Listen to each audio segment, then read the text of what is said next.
Railway group D எக்ஸாமில் யாருக்கு உடல் தகுதி தேர்வு பிடி எக்ஸாம் விலக்கு என்பதை தெரிந்து கொள்ள வீடியோவை கடைசி வரையே ஃபுல்லாக பாருங்கள். வீடியோவை லைக் பண்ணுங்கள், சப்ஸ்கிரைப் பண்ணுங்கள். ஹாய், ஹலோ, எல்லாருக்கும் வணக்கம். நான் இன்றைக்கி எதை பற்றி பேச போகிறேன்னா, இந்த கவர்மெண்ட் ஜாப்போட முக்கியத்துவம். இப்போ நம்ம சமுதாயத்தில் கவர்மெண்ட் ஜாப்பில் உள்ளவங்களுக்கு கிடைக்கிற ஒரு அந்தஸ்து தனி தான், உண்மை தானேங்க. எனக்கெலாம் டயத்தை மிஸ் பண்ணிட்டேன். அந்த வேல்யூ அந்த சரியான நேரத்தில் சரியான முடிவெடுப்போங்கிறோம்ல, லேட்டாக முடிவெடுத்ததுனால லைஃப்பில் நிறையா அனுபவம் பார்த்துட்டேன். அனுபவம் பார்த்து என்ன பண்ணுறது, லேட்டாக டயத்தை மிஸ் பண்ணனால நம்மளோட ட்ரீம்ஸை அதை நம்ம சாதிக்க ட்ரீமை நிறைவேற்றிக்க முடியல. நிறைய பேரோட பிள்ளைங்க கவர்மெண்ட் ஜாப்புக்கு அனுப்பணும்னு ஆசை இருக்கும், விருப்பம் இருக்கும். இப்போ நிறைய பேர் அவங்களுக்குலாம் இது ஒரு ஒரு அனுபவமாக இருக்கட்டும். ஏன்னா ஆக்சுவலாக என்னோடய விருப்பம் நான் ஒரு லைஃப் கோச் ஆகணும், மோட்டிவேஷனாக மற்றவங்களுக்கு மோட்டிவேஷன் கொடுக்கணும், கெரியர் கோச் ஆகணும், ஏதோ ஒரு நல்ல விஷயத்தை கொண்டு போய் மக்களுக்கு சேர்க்கணும், பயன்படுறதா இருக்கட்டும் தான் என்னோடய விருப்பம். அதுக்கு தான் நான் ஷேர் பண்ணுற விஷயத்தை ஷேர் பண்ணுறவாங்க. இப்போ பொதுவாக central government job, state government job, 2 வகையான ஜாப் இருக்குது, உங்களுக்கு தெரியும். இப்போ சென்ட்ரல் கவர்மெண்ட் ஜாப்புக்கு தமிழ்நாட்டில் கிராமப்புற மாணவர்களுக்கு அதிகமாக அவேர்னஸ் கம்மி தான். நிறைய பேருக்கு கைடன்ஸ் கொடுக்க ஆள் இல்லை. அது சின்னதுலேருந்து ஆரம்பத்துலேயே ஒரு வழிகாட்டணும். சென்ட்ரல் கவர்மெண்ட் ஜாப்புக்கு எப்படிலாம் ப்ரிப்பேர் பண்ணணும், வழிகாட்டணும். இப்போ நான் என்ன சொல்ல போகிறேன்னா, ரயில்வேயில் இந்த குரூப் டி ஜாப் இருக்குது பார்த்தீங்களா, அதை பற்றி தான் நான் உங்கள்கிட்ட ஷேர் பண்ணிக்க போகிறேன்.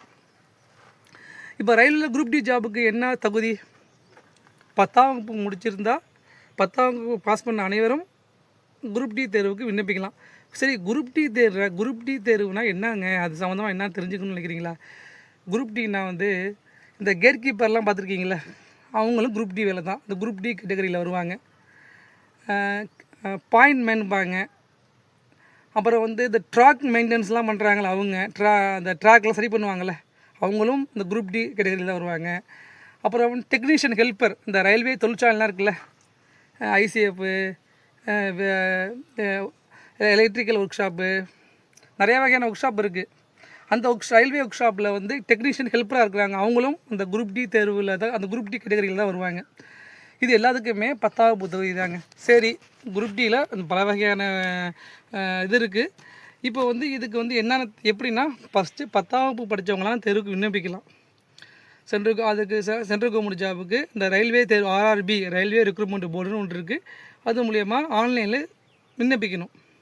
விண்ணப்பித்ததுக்கு பிறகு தேர்வு வைப்பாங்க. கம்ப்யூட்டர் மூலயமா தேர்வு எழுதுறாங்க. கம்ப்யூட்டர் பேஸ்ட் டெஸ்ட் வைப்பாங்க. அந்த கம்ப்யூட்டர் பேஸ்ட் டெஸ்ட்டில் பாஸ் பண்ணவங்களுக்கெல்லாம் அதை பாஸ் பண்ணவங்களுக்கெல்லாம் அடுத்து என்ன பண்ணுவாங்கன்னா, உடல் தகுதி தேர்வு வைப்பாங்க. அதாவது PETம்பாங்க, ஃபிசிக்கல் எலிஜிபிலிட்டி டெஸ்ட் வைப்பாங்க. அந்த தேர்வு முடித்த பிறகு அதில் பாஸ் பண்ணவங்களுக்கு மெடிக்கல் டெஸ்ட், இந்த 3 முடித்த பிறகு இந்த ரயில்வேயில் குரூப் டி வேலை கிடைக்கும். இப்போ நான் என்ன ஒரு ஹைலைட்டாக அவங்களுக்கு ஷேர் பண்ணிக்க போகிறேன்னா, நிறைய பேருக்கு இந்த விஷயம் தெரிஞ்ச விஷயந்தான். ஆனால் இது ஒரு முக்கியமான விஷயம் ஷேர் பண்ணிக்க போகிறேன். அந்த ரெண்டாவது ஸ்டேஜ் இருக்குது பாருங்கள், அந்த PET எக்ஸாம். அது இல்லாமலும் நீங்கள் டேரெக்டாக மெடிக்கலுக்கு போகலாம். நிறைய பேர் இந்த முதல் தேர்வில் பாஸ் பண்ணுறதே கொஞ்சம் சிரமப்பட்டு பாஸ் பண்ணிடுவாங்க. அதுவே கொஞ்சம் நல்லா படித்தா தான் பாஸ் பண்ண முடியும். அந்த முதல் ஸ்டேஜில் கம்ப்யூட்டர் பேஸ்ட் டெஸ்ட்டை பாஸ் பண்ணிவிட்டு உடல் தகுதி தேர்வில் நிறைய பேர் ஃபெயில் ஆகிடுவாங்க. உடம்பு அந்த ரன்னிங் இருக்குது, அந்த உடம்பை மெயின்டைன் பண்ணி ஃபிட்டாக வச்சுருந்து ரன்னிங்கில் ஓடணும். ரன்னிங் பாஸ் பண்ணி ஒரு குறிப்பிட்ட அளவில் ஒரு மண்ணுமுட்டியை தூக்கிட்டு ஓடுற மாதிரி இருக்கும். ஓடி அந்த ரன்னிங்கை பாஸ் பண்ணால் தான் அடுத்த ஸ்டேஜுக்கு போக முடியும். இதில் நிறையா பேர் ஃபெயில் ஆகிடுவாங்க. அந்த உடல் தகுதி தேர்வில் ஃபெயில் ஆகிடுவாங்க. அந்த உடல் தகுதி தேர்வு இல்லாமலேயும் நீங்கள் அடுத்த ஸ்டேஜுக்கு போகிறதுக்கான வாய்ப்பு இருக்குது. எப்படி தெரியுமா? நிறைய பேருக்கு இந்த விஷயம் தெரியாதுங்க. இப்போ 10th முடிச்சுட்டு ITI நிறையா பேர் ITI கோர்ஸ் பண்ணுவாங்க. ITI வித் அப்ரண்டிஸ், ரயில்வேயில் அப்ரண்டிஸ் பண்ணணும். ரயில்வேயில் அப்ரண்டிஸ் பண்ணியிருந்தா ITI முடித்தவங்களாம் ரயில்வேயில் அப்ரண்டிஸ் பண்ணணும். அதில் அப்ரண்டிஸ் பண்ணவங்களுக்கு குரூப் டி எக்ஸாமில் அந்த உடல் தகுதி தேர்வு கிடையாதுங்க. ஒரு எக்ஸாம் PET எக்ஸாம் அது தேவையில்லை. ஃபஸ்ட்டு எக்ஸாம் இருக்குது பார்த்துங்க, சிபிடி எக்ஸாம் பாஸ் பண்ணிட்டாலே டேரெக்டாக அவங்க மெடிக்கலுக்கு போயிடலாம். அது மட்டும் இல்லாமல் அந்த சிபிடி எக்ஸாமில் அவங்களுக்கு தனியாக கட் ஆஃப் மார்க் உண்டு. இவங்களுக்கெல்லாம் ஒரு ரிலாக்ஸேஷன் உண்டு. அவங்களாம் குறிப்பிட்ட மார்க் எடுத்தாலே ஈஸியாக ஃபஸ்ட் எக்ஸாமே பாஸ் பண்ணிடலாம். டேரெக்டாக மெடிக்கல் தான். நம்ம தமிழ்நாட்டு பசங்களுக்கு நிறையா பேருக்கு இந்த விஷயம் தெரியாது. நம்ம தமிழ்நாட்டில் ஐடிஐ படித்தா சாதாரணமாக அளிக்கிறாங்க. ஐடிஐங்கிறது எவ்வளோ ஒரு நல்ல படிப்பு தெரியுமாங்க? ஐடிஐ படித்தா அவங்கள என்கரேஜ் பண்ணுங்கள். ஐடிஐ எல்லா படிப்பும் நல்ல படிப்பு தான். ஐடிஐ கோர்ஸும் நல்ல கோர்ஸ் தான். ஐடிஐக்கு சாதாரண படிப்பு இல்லைங்க. அவ்வளோ வேலைவாய்ப்பு கொட்டி கிடக்கு.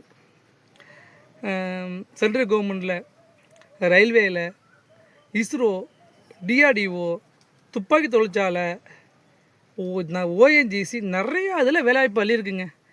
அதை சரி நல்லபடியாக அதை கோர்ஸை இன்ட்ரெஸ்ட்டாக படிச்சுட்டு ஒரு நல்ல சென்ட்ரல் கவர்மெண்ட்டில் ஒரு அப்ரண்டிஸ் பண்ணிட்டாங்கன்னா அவங்களுக்கு லைஃப் இருக்குது.